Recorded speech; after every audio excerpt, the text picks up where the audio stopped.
Voici un thermomètre de cuisine de la marque iPower. Donc il est livré dans un tube plastique comme ceci.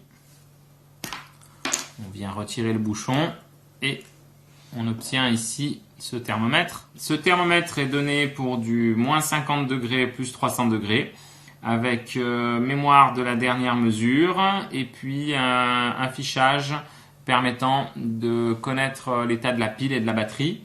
Et puis il va se couper 10 minutes après l'utilisation de manière à économiser ses batteries.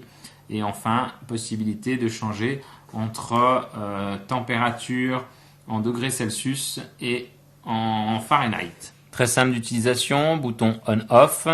Ici, on basculera des degrés Fahrenheit au degré Celsius. Là, ici, on appuiera pour maintenir l'affichage de la température actuelle. Et enfin, on a un bouton qui nous permet d'avoir la température maximale, la température minimale. Et on revient à l'affichage immédiat. Voilà. Je le mets dans la main.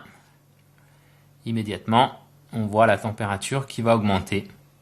Au niveau de la pile, si vous aviez besoin de la changer, cela étant, c'est une très faible consommation, donc ça dure très très longtemps, plusieurs mois. C'est une petite pile bouton de type LR44, comme ceci, que l'on peut changer facilement. Voilà. Pour vous donner un exemple, nous pouvons mesurer la température du lait avec ce thermomètre pour faire du fromage.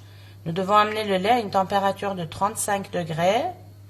On allume l'appareil, on le trempe dans le liquide et on voit que la température augmente au fur et à mesure que le lait chauffe.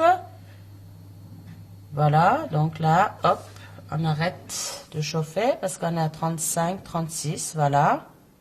Au passage, je voudrais ajouter que la température du lait n'est pas vraiment homogène dans tout le lait.